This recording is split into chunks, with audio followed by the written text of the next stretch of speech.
یہاں مغلیہ سلطنت کی داغ بیل پڑی، بڑی مضبوط اسلام دوست، سوائے اکبر کے کہ وہ گمراہ ہوا تو علماء کی وجہ سے، وہ خود ان پڑھ تھا، دین کو جانتا نہیں تھا، تو جو درباری علماء تھے ان کی وجہ سے وہ دین سے متنفر ہوا کہ وہ آپس میں اس بات پہ اس کے اکبر کے سامنے لڑ پڑتے تھے کہ یہ کرسی پر میں بیٹھوں گا، بادشاہ کے برابر میں بیٹھوں، وہ کہتا میں بیٹھوں، وہ کہتا دائیں میں بیٹھوں گا، بائیں تم بیٹھو، وہ کہتا نہیں تم ادھر بیٹھو میں ادھر بیٹھوں، ادھر میں بیٹھوں گا ادھر تم بیٹھو۔ ان چیزوں سے وہ ایسا خود ان پڑھ تھا، کیونکہ ہمایوں کو جب شکست ہوئی، شیر شاہ سوری نے اسے شکست دی، شیر شاہ سوری پٹھان تھا، تو کچھ عرصہ بیچ میں پٹھانوں کی حکومت آئی اور ایسی حکومت کر گیا شیر شاہ سوری کہ انگریزوں نے بھی شیر شاہ سوری کے اصول پر اپنی حکومت کے نظام بنائے تھے۔ ایسی خوبصورت حکومت کر کے گیا شیر شاہ سوری، اور بالکل غریب سا تھا، ایک سپاہی سے اللہ تعالیٰ نے اس کو یہ بہار، صوبہ بہار میں یہ پیدا ہوا تھا، تو اس نے بڑے چکر سے حکومت حاصل کی، اس نے اپنا ایک جتھا بنا لیا، تو اب اس کو ضرورت تھی کوئی شہر میرے قبضے میں ہو، تو اس نے وہاں بہار کے ہندو راجا سے کہا کہ مہاراج میں مغلوں سے لڑنے جا رہا ہوں، میرے پاس ہے خزانہ بہت سارا، میں چاہتا ہوں آپ کے پاس امانت رکھ دوں، جب میں آؤں گا تو آپ سے لے لوں گا۔ وہ ہندو مہاراج تو جو تھا وہ تو الٹی چھلانگیں لگانے لگا، کہا جی میرے پاس 500 صندوق ہے شرفیوں کے بھرے ہوئے، وہ 5 بھی ہوتے تو پورے ہندوستان کا خرچہ کافی تھا، جب اس نے کہا 500 تو اس کی تو رال ٹپک پڑے، ان کا مہاراج میرے جیسا دیانتدار تمہیں پورے ہندوستان میں نہیں ملے گا، تم لے آؤ میں بڑی حفاظت کروں گا، جب تم آ جاؤ گے تو تمہیں دوں گا، تم مر گئے تمہاری اولاد کو دوں گا۔ ان کا بس مہاراج میں یہی چاہتا ہوں۔ اس نے اس میں سپاہی چھپا دی، ہر صندوق میں سپاہی چھپا دی، بند کروا کے ریڑیوں پہ لدوا کے اس نے قلعے کے اندر بھجوا دی۔ جب وہ اندر پہنچے تو وہ جو ریڑیاں لے جا رہے تھے انہیں جا کے کنڈے کھول دیے، وہ باہر نکلے اور انہوں نے منٹوں میں قلعہ فتح کر لیا۔ تو یوں شیر شاہ سوری ایک سپاہی سے بادشاہ بننے کی طرف اس کا قدم اٹھا۔ پھر اس نے 6 سال حکومت کی، پر وہ کام کیے جو لوگ 100 سال میں بھی نہیں کر سکتے۔ میرے گاؤں کے آگے جو سڑک ہے اب پکی ہے، یہ شیر شاہ سوری نے بنوائی تھی، ملتان سے لے کر لاہور تک، اس کو شیر شاہ سوری روڈ کہتے تھے۔ پہلے زمانے میں سڑکیں دریاؤں کے ساتھ ساتھ چلتی ہیں تاکہ مسافروں کو پانی ملتا رہے، تو دریائے راوی کے ساتھ ساتھ یہ سڑک چلتی۔ اس وقت دریائے راوی زندہ تھا، آباد تھا، اب تو مرمرا گیا بیچارہ، تو وہ ہمارے ساتھ بہتا تھا دریائے راوی، تو لمبا دریائے راوی کے بالکل کنارے کے اوپر تھا۔ جتنے بڑے اور مشہور شہر ہیں اگر آپ دیکھو گے تاریخ میں تو وہ بڑے دریاؤں کے کناروں پر ہوتے تھے کہ پانی کا بڑا وسیلہ دریا ہوتا تھا، ایسے کنویں اور ایسے نلکے ٹیوب ویل تو ہوتے نہیں تھے، تو دریاؤں سے پانی حاصل کیا جاتا تھا۔ تو شیر شاہ سوری نے ہمایوں کو شکست دی، تو یہ وہاں سے بھاگا اور عمر کوٹ، یہ جو سندھ میں ہے عمر کوٹ، یہاں پہنچا تھا، تو یہاں اکبر پیدا ہوا۔ پھر ہمایوں نے اس کو بیوی کے ساتھ کابل بھیج دیا، خود وہ ایران چلا گیا، ہجرت کر گیا۔ پھر ایران سے شیعہ بادشاہ کی مدد سے وہ واپس دوبارہ ہندوستان آیا۔ شیر شاہ سوری کی اولاد اتنی قابل نہیں تھے، اتنے سمجھدار نہیں تھے، تو وہ شکست کھا گئے۔ پھر دوبارہ اللہ نے مغلیہ سلطنت کو اقتدار بخشا، تو اکبر 12 سال کی عمر میں بادشاہ بن گیا، نہ علم کی صحبت، نہ علماء کی صحبت۔ آگے درباری علماء ملے جنہوں نے اس کا بیڑا غرق کر کے رکھ دیا، تو اس نے دین الہی ایجاد کر دیا، جس کے لیے مجدد الفسانی رحمۃ اللہ علیہ کو اللہ نے استعمال فرمایا، بغیر مناظرے کے ہیں۔ یہ مناظرے کام خراب کرتے ہیں، نہ مناظرہ اسلام کا مزاج ہے۔ مولانا محمد قاسم نانوتوی رحمۃ اللہ علیہ ہمارے سب کے بڑے ہیں جنہوں نے دیوبند کی بنیاد رکھی، وہ مناظرے سے نفرت فرماتے تھے، کبھی کسی سے مناظرہ نہیں کیا، کبھی کسی سے، صرف بہت اصرار پر ایک دفعہ ایک تحریر شیعہ کے خلاف لکھی، بس جس پر مسلمان کا نام آتا تھا اس سے مناظرہ نہیں کرتے تھے، حالانکہ وہ ایسے مناظر تھے کہ وہ آریاؤں سے اور عیسائیوں سے، غیر مسلموں سے بادشاہ تھے مناظر کے۔ رحمۃ اللہ کرانوی صاحب رحمۃ اللہ علیہ، مولانا رحمۃ اللہ کرانوی اگر یہ لوگ نہ ہوتے تو بر صغیر اندلس ہوتا، اسپین ہوتا۔ یہ تو لوگ آ گئے تھے۔ مجھے کل پرسوں تمہارے استاد شیخ رمضی نے بتایا کہ بورقیبہ نے زیتونیہ مدرسہ کیسے بند کیا۔ میں کہا اللہ علماء دیوبند کو جزائے خیر دے، جو چٹائی پہ راضی ہو کے اور چوپڑی روٹی کے دھوکے میں نہیں آئے۔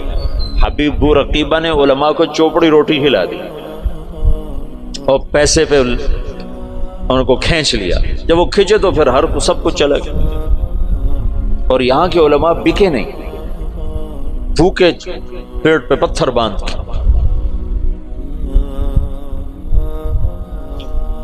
حضرت نانوتوی کو نا والی دکن حیدرآباد نے خط لکھا کہ حضرت آپ میرے پاس تشریف لائیں، میں آپ کو 500 روپے مہینہ تنخواہ دوں گا۔ 500 روپے مہینہ 50 لاکھ روپیہ مہینہ ہے آج کا، 50 لاکھ روپیہ مہینہ۔ تو حضرت نانوتوی نے خط لکھا کہ میں دیوبند میں پڑھاتا ہوں، میری 5 روپے تنخواہ ہے، 2 روپے میں مدرسے میں چندہ دے دیتا ہوں، تو 2 روپے میں میرے میاں بیوی کا بخوبی گزارا ہو جاتا ہے، اور 5واں روپیہ مجھے سارے مہینے پریشان کرتا ہے کہ اس کا کیا کروں۔ تو 500 کو لے کے کیا کروں گا؟ 500 کو لے کے کیا کروں گا؟ تو یہاں علماء کی ایک کھیپ ایسی آئی جو بکے نہیں۔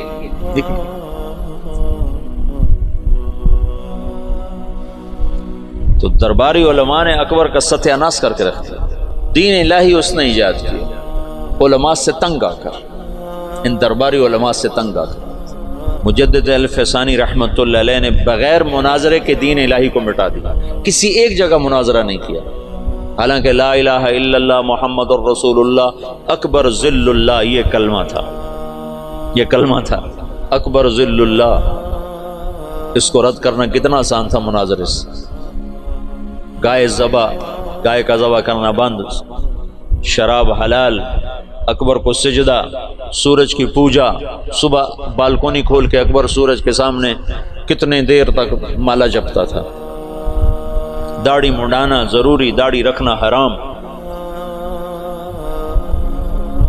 سارے حرام کام فیضی اور ابو الفضل کم بختوں۔ فیضی کیسا عالم تھا جس نے قرآن کی تفسیر لکھی بغیر نقطے کے، الفاظ محملہ، محملہ کہتے ہیں جن پر نقطہ نہیں ہوتا، الفاظ محملہ سے، یعنی الف سے، سین سے، صاد سے، ہا سے، را سے، دال سے، تا سے، لام سے، میم سے، یعنی وہ صرف 14 حرف رہ جاتے ہیں، 14 حروف سے قرآن کی تفسیر لکھ دی، اور سوات الالہام، اور اکبر کو گمراہ کرنے والا وہ ہے دین الہی۔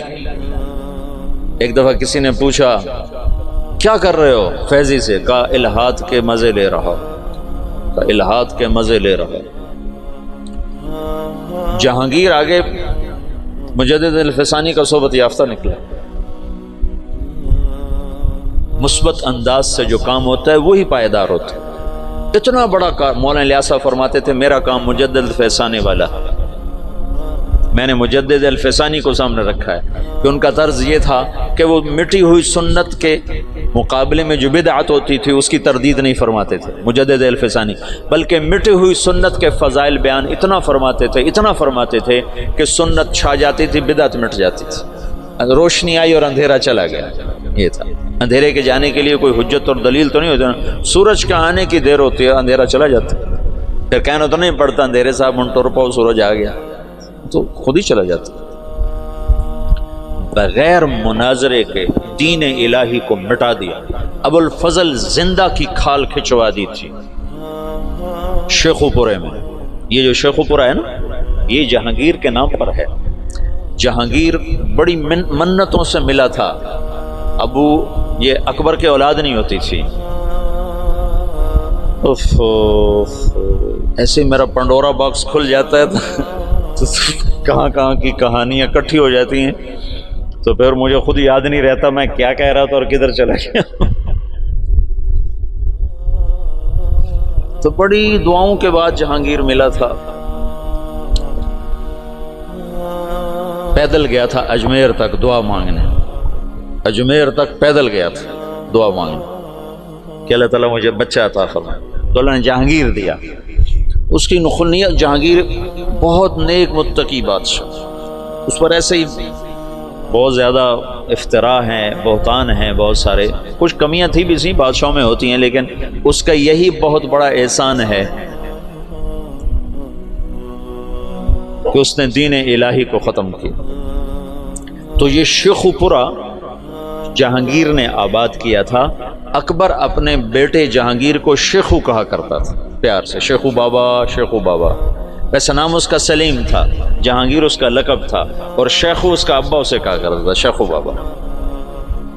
تو اس نے یہ ہرن مینار بھی جو بنایا ہے، اس کا ایک ہرن تھا جہانگیر کا، اسے بہت پیار کرتا تھا، وہ مر گیا، اس کے غم میں اس نے ہرن مینار بنایا۔ تو یہاں شیخو پورہ میں اب اس نے باپ کے خلاف بغاوت کی تھی اکبر کے بیچ میں، تو ابو الفضل اس نے بھیجا تھا سفیر بنا کے، میرے بچے سے بات کیا چاہتا ہے، حکومت تو تیری ہے، تو میرے خلاف کیوں آتا ہے؟ تو جب ابو الفضل آیا تو اس نے زندہ کی کھال اتروا، کہا تو ہے میرے باپ کو گمراہ کرنے والا، زندہ کی کھال اتروائی تھی اس نے۔ اکبر نے کہا شیخو بابا میں تو ذبح شدہ بکری کی کھال نہیں اترتے دیکھ سکتا، تو نے میرے یار کی کھال ہی زندہ اتار دی۔ کہا بابا یہ تیرا یار نہیں، یہ تیرا سب سے بڑا دشمن، جس نے تجھے اس دین اسلام سے برگشتہ کر دیا۔ چنانچہ آخری 5 سال میں اکبر طائب ہو گیا تھا، اور تو اس کے جہانگیری جو جہانگیر کی سوانح ہے، اس میں جہانگیر نے لکھا ہے کہ آخری وقت میں بابا نے صدر جہاں کو بلوایا جو مفتی دلی تھے، اور ان سے فرمایا کہ میرے سرانے بیٹھ جاؤ، سورہ یاسین پڑھ۔ تو صدر جہاں نے سورہ یاسین پڑھنی شروع کی، اور میرے باپ نے سننا شروع کیا، پھر آہستہ سے کلمہ پڑھا اور روح پرواز کر گیا۔